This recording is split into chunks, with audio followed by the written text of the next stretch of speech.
Come on in. Welcome to Idled Out, where we talk all things Survivor. My name is Luke, and today we're talking about my Survivor 49 preseason cast assessment.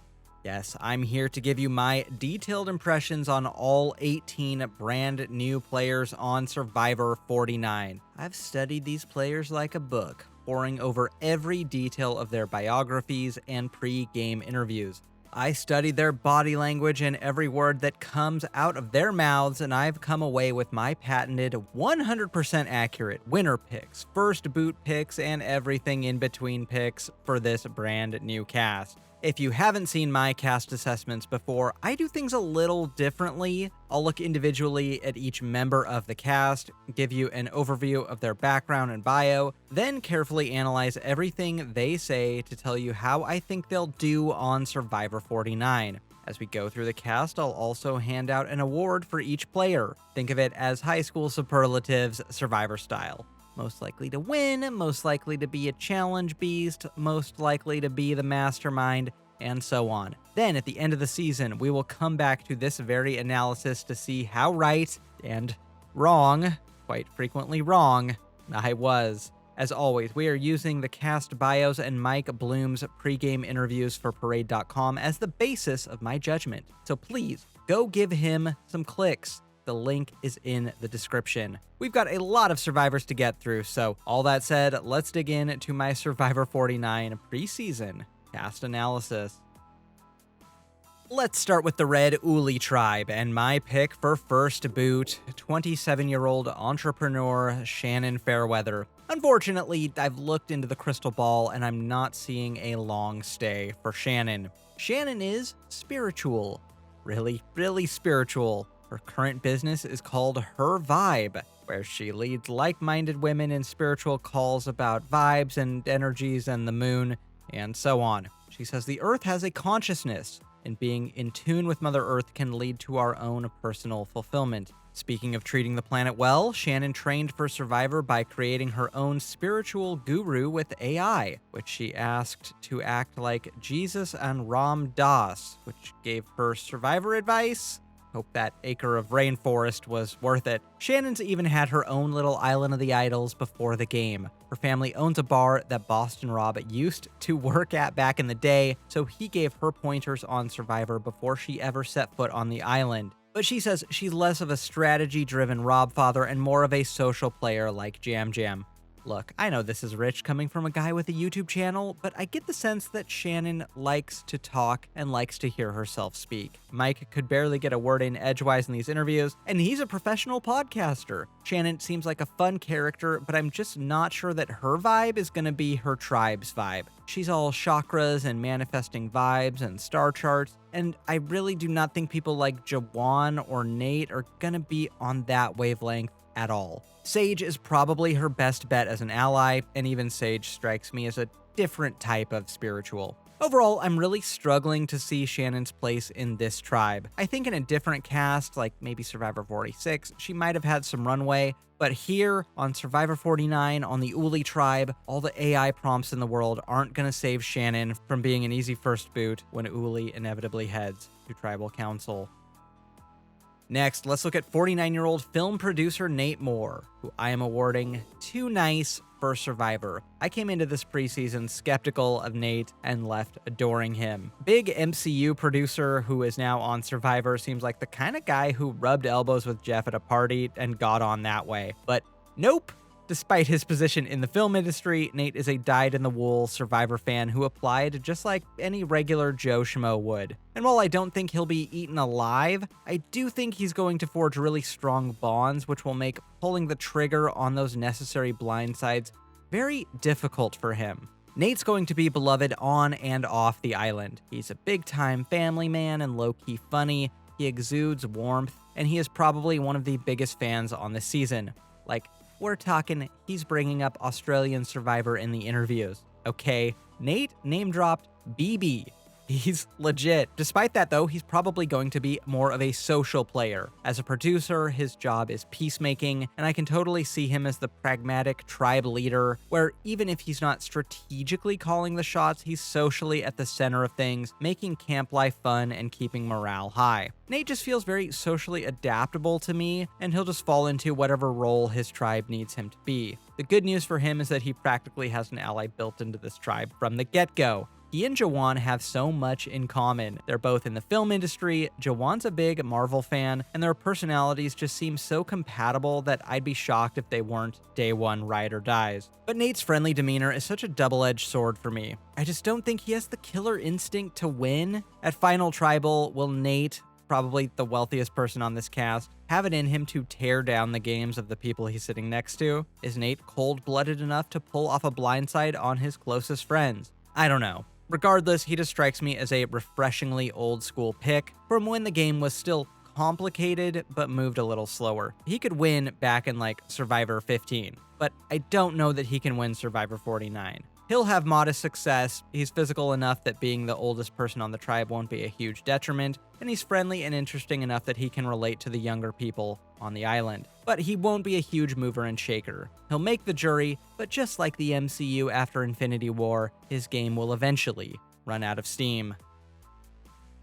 Let's move on to 30-year-old social worker Sage Ahrens-Nichols, who I am awarding most likely Final Tribal loser. As a Washington native, I have to root for our resident Washingtonian, but I am feeling a bit of the Carolyn energy from Sage, maybe some Nora, a big, fun character who struggles to make their case at the end. Now, there is also some Marianne upside here too, so either way, you can count on Sage to be a fun character. She comes from a small farming community and joined the military right out of high school to help pay for college. Now she does one-on-one mental health counseling. I actually think her career is great prep for Survivor, where empathy and listening are tools of the trade. Sage was a big fan of Survivor as a kid, but she comes to Survivor via Big Brother, which she watched while she was serving in Afghanistan and nothing else was available to watch, which is typically the context Big Brother is watched in. She was in casting finals for Big Brother 25, then was the alternate for Survivor 47,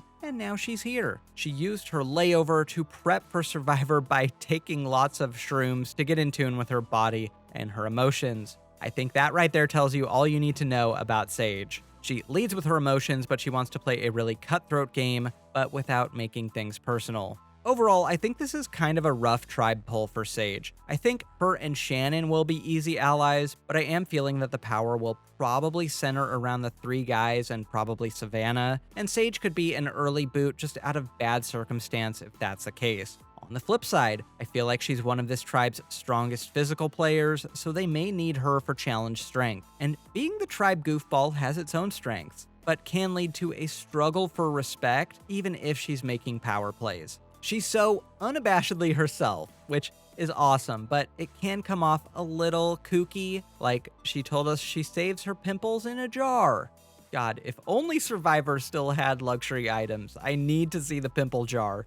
Worst case scenario, one of the first few people out from this tribe. Best case scenario, sitting at Final Tribal, squeezing the jury for votes that may not come. Next, let's look at 28-year-old video editor Jawan Pitts, who I am saying is most likely to be too likable. If Jawan lasts, he's going to be a big fan favorite, and that is going to be a problem for him. Jawan is so insanely likable. Like, he's mean-mugging in all his pictures for some reason. He looks genuinely pissed to be on Survivor, but he's actually got this funny, geeky personality that kind of reminds me of Christian a little bit. Jawan graduated college in 2020 and took a big leap of faith to move from New Jersey to LA to find work as a video editor. He is the oldest of 5 in a single-parent household, so he had to step up and help raise his siblings. And he has this really emotional story where Jeremy in Second Chances showed him what a great male role model could look like.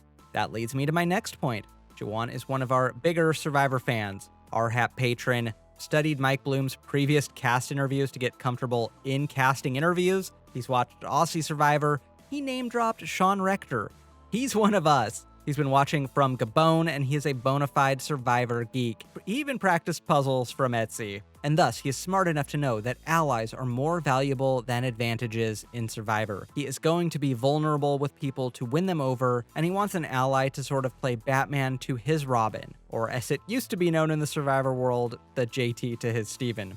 But that leads me to my concerns. Jawan is just overtly likable. He wants to play the game as the tribe's goofy little brother, and I can see a world where he's just too eager to play and have fun, and he's just doing too much, you know? Similar to how Christian just became the de facto target and couldn't hide his personality. Pre-merge, Jawan probably works with Nate. I mean, pre-season, Jawan was comparing players to MCU characters, which Nate produced the films of, so they'll go together very well. But down the stretch, I just worry he might not have enough people in his corner, and he's going to be too likable for his own good without the social capital to escape the target, and eventually they're going to leave him on the cutting room floor. Early to mid-merger with potential for a deep run. Next, let's look at 31-year-old former news anchor Savannah Louie, who I am awarding most likely to be the season's final boss. This is the new era villain we've been waiting for. The moment she became a Survivor diehard was the Johnny Fairplay grandma lie. That speaks for itself. Savannah is a former news anchor who very recently turned marketing professional. I know we only have one example to go by, but being a news anchor seems like great practice for Survivor, since you have to be always on, you've got to be magnetic, and you have to be quick-witted on your feet. Socially, I have zero concerns about Savannah. She's used to having to move for work, starting over and completely building up a new social circle, then doing it all again. She's the type of player who doesn't even have to go looking for alliances, they'll probably just come to her.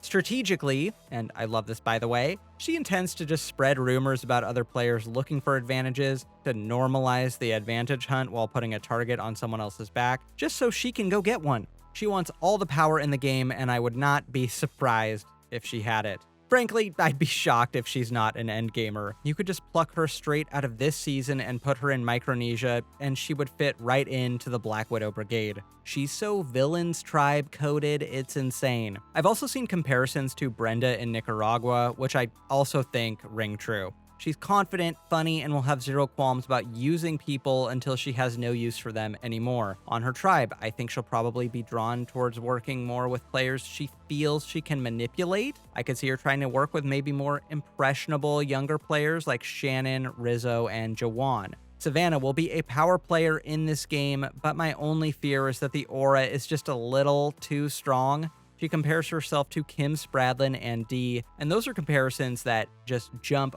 off the page. Surely the other players will see that in person, right? Endgame consensus boot, major winner upside. Let's wrap up the Red Tribe with 25-year-old tech salesman Rizo Velovic, who I am awarding most likely to win over the audience. You talk about a bad first impression. I, like almost all of you I'm sure, came into this preseason predisposed towards disliking a guy who called himself the Rizgod during the Survivor 49 preview. And yet I came away from his interviews shocked at how much I liked him. I know, I'm scared too. So let's start with the obvious. He calls himself Rizgod, but this is almost like a wrestling persona he's gonna bust out exclusively in confessionals, so I can live with that, I think. Rizzo's one of our biggest fans on the cast. He's a casual fan until Millennials vs. Gen X, where he went all in on the online fan side of things. He's played in online Survivor games, he probably knows the boot order of every season. He's a big-time Survivor geek. Rizzo's the son of Albanian immigrants, and growing up, they had very little money to their name. From a young age, he was helping his parents out with things like doing their taxes and closing on their house. I cannot believe I am saying this about a guy who calls himself Rizgod, but I genuinely admire his grit and determination, which is how he wants to play the game. He wants to play boldly and never give up until his torch is snuffed. He's got this philosophy about the game which I really like, where he says that JT's idol blunder was not a bad move, but basically a bold move that just didn't work out. If that is his philosophy on Survivor, I cannot wait to watch him play. Nothing annoys me more on Survivor than players who play fearful games and just sit on their hands, and Rizgod's game will be anything but. Frankly, I'm surprised I'm so high on Rizo. What I like about him is that he's kind of in on the joke. and is surprisingly self-aware. And I think that's going to lend itself to a lot of friends on this tribe. I can really see him and Savannah as a power duo, and if he plays like he says, I think we'll see at least one major power shift in the game brought to you by the Rizgod. Heck, the nickname might even grow on me. Okay, let's not go too far. Let's move on to the Blue Kele tribe with my pick for the season's godfather, 36-year-old corrections officer Jake Latimer. If anyone's gonna pound the loyalty drum, it's him. But he's a lot more likable than that would suggest. Jake is our first player from Saskatchewan. He moved to Australia to play hockey, came back to Canada due to an injury, and now he's a corrections officer. He's actually missing the birth of his child to be out here, so we may very well have our first survivor birth announcement since Jervis in Borneo. Jake reminds me a lot of Joe from last season, a person he compares himself to directly. And, yeah, Joe took the substance and Jake plopped out. Big muscles, big heart, the kind of guy who is going to find his group and ride that out to the end of the game. If you're in the group, you're in. If you're out, see you later. Now, I'm not in love with Jake's potential gameplay, but he does seem like a really good guy. He coaches golf for Special Olympics, and he's out here to play for his dad, who is losing his vision due to glaucoma. I think all of that is really sweet. But again, Jake's game plan is just not blowing me away. He wants to be loyal, stay loyal, and get to the end and say, look how loyal I was. Not sure it's a winning strategy 49 seasons in, but I could see a Joe-esque trajectory for Jake where he flies through pre-merge, builds his army, and is a dangerous player to take a shot at. Thankfully, even potential allies on this tribe, like Alex and Sophie, are chronically eager to overplay, so I don't think we're in for a strong 5 2.0. Tops out at mid-jury and votes for whoever says the word loyalty the most at Final Tribal. Next, let's talk about 27-year-old entrepreneur Sophi Balerdi, who I am awarding most likely to overplay her hand. Sophie is going to play hard, she's going to play fast, and it's going to catch up to her eventually. Sophie owns a cell phone repair franchise, but one day dreams of owning a McDonald's, which, yeah, that's what it says. She's a huge Survivor fan. She's been in the casting pool for a long time and was almost on edge of extinction. She watched every season with her grandmother, who died shortly before Winners at War, but who is very much top of mind as she heads into the game now. Her grandma also thought Jeff was super hot, which I don't really have anything to say about other than I hope she saw that one 2.5 Men episode that he was naked in. Speaking of beefcakes, Sophie wants meat shields. She specifically mentions Jake pre-season as someone she wants to work with, so I'd be surprised if those two aren't working together immediately. She wants the brawn out front so she can be behind the curtain pulling off the big moves. She says she doesn't want an idol unless she's on a losing tribe. I see that getting thrown out the window minute one. I fully expect Sophie to be one of the more active players on this tribe socially, as well as searching for the advantages. Sophie's got a big personality, and it is going to win her friends, but also get her in trouble. She's fun, she's charming, but she's also not afraid to be confrontational and tell it like it is. She kind of reminds me of Danielle, or maybe even Charity from last season. If you piss her off, she will tell you, and she will remember it. That's a double-edged sword in a social game like Survivor, where getting your way requires a lot of social finesse. Sophie's game will start out strong. I think she and Jake will probably be at the center of whatever this tribe's main dynamic is, but I do feel an eagerness to wheel and deal that will get her in trouble down the stretch,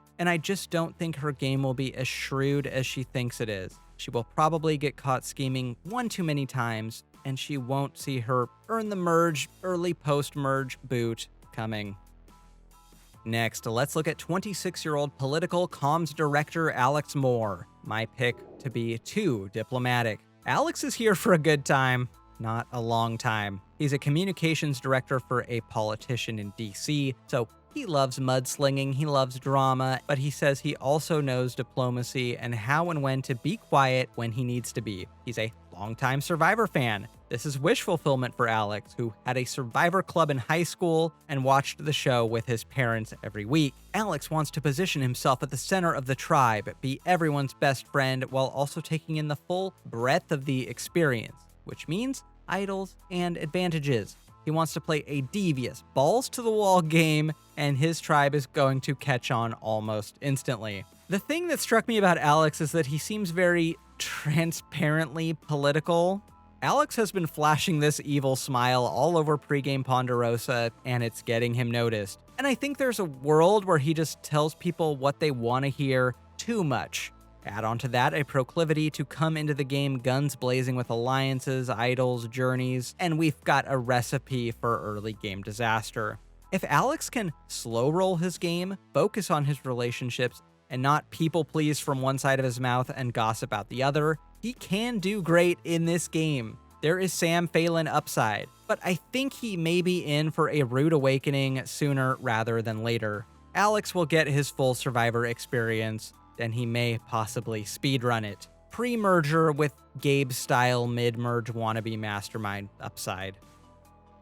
Let's move on to 26-year-old financial crimes consultant Nicole Mazullo, who I am awarding most likely to be the first person voted out or win. This is an award for high-variance players. They've got an uphill climb to start, but if they get to the end, they've got the juice to take the whole thing. On paper, I like Nicole's chances. She investigates financial crimes, which demands she be extremely detail-oriented. She wore a hearing aid as a kid, so again, she's very observational and can read lips and body language. She wants to be Shambo in the front, Boston Rob in the back, and let her quirky exterior hide a deadly strategic player. That speaks to how she came to Survivor. She fell in love with Survivor during Survivor Cagayan. She likes the chaos of Tony. She wants to lie. She wants to manipulate. She loves drama. If she gets voted out, she wants to blow up the game on her way out the door. And on the jury, she says she will refuse to vote for anyone honest. For my money, every word of that was better than the last. But I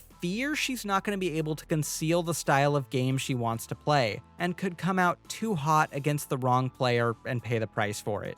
That said, if this tribe isn't going to Tribal Council, especially in the first few rounds, Nicole's game could gain some steam. I think with time she could win over your Annies and your Alexes and your Jeremiahs and get a little momentum. I feel like she could be very deadly at the merge. Like, she'd be the person, when they're sitting around at the merge feast and no one wants to say anything, to actually throw out a name.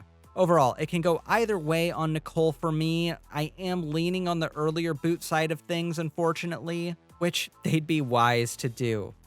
If they let her get far, she can win it. Next, let's look at 39-year-old events manager Jereremiah Ing, who I am awarding most likely to get a rude awakening in the game. Jeremiah was hit by a car on his way to the airport to go be on Survivor 49.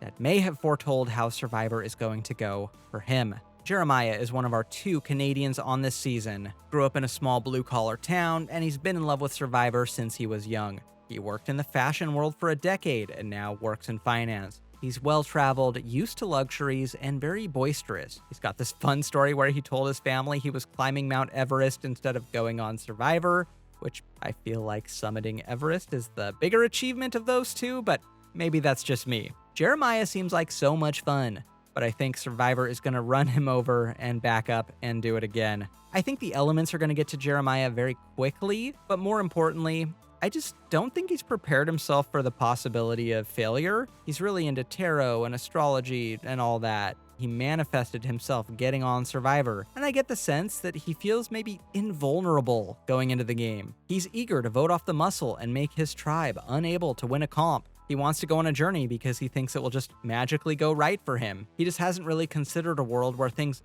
don't go perfectly for him. That said, pre-game, he was obsessed with Sophie B, who is on his tribe, so he may have a built-in bestie right there. And even though he's targeting him pre-game, I could actually see a Jake and Jeremiah alliance, which would be a fun rerun of Jonathan and Omer. So my prediction for Jeremiah isn't all doom and gloom, but I do think more than likely the car was trying to tell him something, and though that car merged right into him, he won't be making the Survivor merge.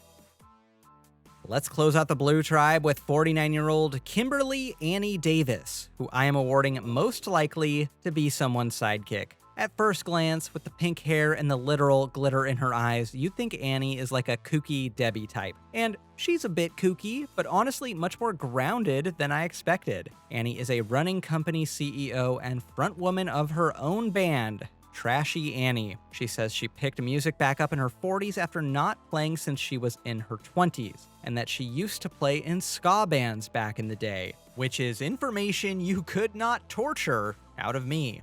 Annie's a longtime fan of Survivor, but definitely on the casual side of things, which is fine. Annie wants to let her strategy emerge on the island and wants to see the personalities of her competitors before she commits to her approach to the game, which kind of makes sense. She was a very late addition to this cast and only found out she was on 4 weeks before the season started. Strategically, though, she wants to go all in. She wants to risk her vote for advantages, and she is really putting a lot of stock in her social game to bail her out of trouble. It's certainly a risky idea, especially on this tribe. I don't know, I feel like this is a bad tribe draw for her. She has a very, very specific vibe. Like, she says she's gonna hide the advantages she finds in her prison wallet. You're either on board or you're not. I am, but I'm not sure this is the sort of tribe that will appreciate such comedy gold, and I fear that all the people who Annie could work with are elsewhere. Her and Nicole seem like possible allies, but I am worried. On the other hand, Annie describes herself as someone who is overly trusting and who will jump at a connection of any kind. If she attaches herself to a power player like a Jake or a Sophie early on, she could be good for a while. That said, she wants to risk her vote for advantages, so if her usefulness to her allies dries up early, she could be an early boot. But I think there's an even higher possibility that she's a +1 to the power players. I also didn't know where to put this, so I'll just put it at the end. Sia would have loved her. Annie, you were robbed. Biggest shoe-in into the now non-existent Sia Bucks I've ever seen. Finally, let's close things out with the Yellow Hina tribe, and my pick to be underestimated, 32-year-old law clerk Jason Truel. This cast is going to overlook Jason, and that will be to their detriment. Jason is a software engineer turned law student who comes to Survivor by way of Ken in Survivor Gabon, who he was a big fan of as an aspiring Smash Bros. Player. Then he tapped out of the show for a bit and returned during Winners at War. Jason was actually an alternate for this season and was put on the show just 12 hours before the season began, and the other players may regret that. Jason's just so likable. He's got this eagerness and openness and vulnerability that makes him really fun to watch, but not irritating. He compares himself favorably to Rachel, which I see, at least in terms of gameplay. He wants to slow roll the game initially and play socially, then go for the advantages later on if he's in a pickle. He doesn't even want idols because of the bullseye they paint on you. He wants things like the block a vote, steal a vote, borrow a vote, whatever else a vote, because they have more power in a small tribe and don't come with the target an idol does. The thing about Jason is that no one is going to see him coming. He's going to be the goofy guy just chillin' who is playing a killer game in secret. He is possibly the least threatening thing you can be in life, which is a semi-pro Smash Bros. Player. Not even Smash Bros., a Smash Bros. Mod. Okay, I guess Smash players are threats to sticks of deodorant, but the point stands. He's got a great head for the game that no one will see coming, though there is a chance the geeky eagerness isn't as endearing to the rest of Hina as it is to me. There's a Cochrane in Karamoan upside, but there's a Cochrane in South Pacific downside. Generally, though, I'm fairly high on Jason, and I could see him wave dashing to the end game. Next, let's look at 36-year-old NBA coach Kristina Mills, who I'm awarding most likely to be the fan favorite. If they still let fans vote on our favorite player of the season, Kristina's $100K check would already be in the mail. Impossible not to love her. Over the last 5 years, she's dealt with postpartum depression and her mom dying of addiction. She went to a tough place but came out stronger, and she says that watching Emily and Caleb in Survivor 45 helped her recover. Kristina's biggest strength in the game is going to be her relatability. She's a people person. She was once an engineer in corporate America, but now does career counseling for grad students. So a lot of her job is very socially oriented. She knows her strengths lay in how well she's able to connect with people. And I feel like even if she goes for an advantage, she's just the kind of player who could get caught red-handed with an idol in her hand and wiggle out of it with a smile and a joke. I think the closest analog I can think of for Kristina is Taj, a person who's maybe not the most strategic, not the most physical, but who is just so endearing and likable and relatable she can slot into any alliance. Then poof, It's the end game, and she has major win equity. What Kristina needs is a +1 or 2, her own Steven and JT. She needs to be the schmoozer while someone in the back is crunching the numbers. I'm feeling like her and MC are going to be an instant connection, but I actually think Jason would be the perfect ally for her. Overall, if she's on a bad tribe, I suppose there's a chance she could get the boot early purely on a challenge strength basis, but I'd expect her to be at the center of this tribe and to make a relatively deep run. Let's move on to 52-year-old airport ramp agent Matt Williams, who I am awarding most likely pre-merge icon. Every new era season needs one. Jelinski, Broccoli Brad, and now Matt. Matt is a casting throwback in the best possible way. Take 1 part Rupert, mix it with a healthy dose of Mike Barassi, throw in a dash of Jimmy T, and sprinkle it with some Dan Foley, and here you go. My dream player. Matt's a former stockbroker who became disillusioned with the rat race and left it all to go throw bags around at the airport. That's oddly romantic, but also blame this guy for your lost bag. Matt calls himself a Trojan horse. He's gonna be the crazy old guy. But all of this will belie a sharp player willing to take risks in the game. This guy will not be saying no to a journey or risking his vote. He laughs at the idea, and a smart player would pick him up as a loyal +1. But man, I don't know if there's a good tribe draw for Matt, but I feel like this isn't a great one. Who does he work with here? Why are Matt and Trashy Annie not on the same tribe? Steven is his best bet as an ally, I think, but he's like 20 years older than half the tribe and 30 years older than the other half. He's like your dad's fun, but kind of strange friend. And so I could see some relatability issues stemming from that for Matt. I want to be wrong so bad, but unfortunately, I'm just not seeing an easy path to the merge for Matt, short of this tribe winning nearly every challenge. He's going to be a workhorse at camp. His old man strength will probably do some work in the challenges, and he's going to drop some all-time confessionals along the way. But around episode 3 or 4, he'll simply be out of runway and possibly out of a vote too. Next, let's look at 29-year-old fitness trainer Michelle MC Chukwujekwu, who I am awarding most likely to make the merge. I've got high hopes for MC, and I would be surprised if she's not in at least the top half of the game. And though I'm guessing her road to the merge is going to be a relative cakewalk, her road to Survivor wasn't. A year ago, MC was a "that show's still on" kind of person. Then she saw some early episodes of Survivor 47, binge-watched half the seasons, applied, became an alternate for this season, then got put on the season 12 hours before the game started, when the woman who was originally on the season broke the rules. That's a whirlwind. Again, a year ago, she didn't even know what a Survivor was. Now, you look at MC and you wonder where things can go wrong. Physical beast, super chill and down-to-earth vibes, and she's on a tribe which has a ton of built-in allies for her. Jason is the other alternate turned contestant, and there's a link right there. Sophie was an alternate on another season, so there's another alternate connection. Her and Kristina seem like they would complement each other very well, so I'd fully expect them to align too. If I have any concerns for MC, it's that there may be some alternate-induced giddiness to overplay. I kind of feel like there is a world where she goes in playing like she's playing with house money and goes a little too big with her gameplay. She wants the idols and advantages, and she doesn't seem like she's going to be shy about it. Overall, though, I feel like MC is going to be insulated well enough with allies. I feel like she'll be great at the give and take of information exchange in the game, and her tribe's going to need her in the pre-merge physically. Look at her to be close to the power structure of this tribe with a bullseye on her back as soon as the tribes come together.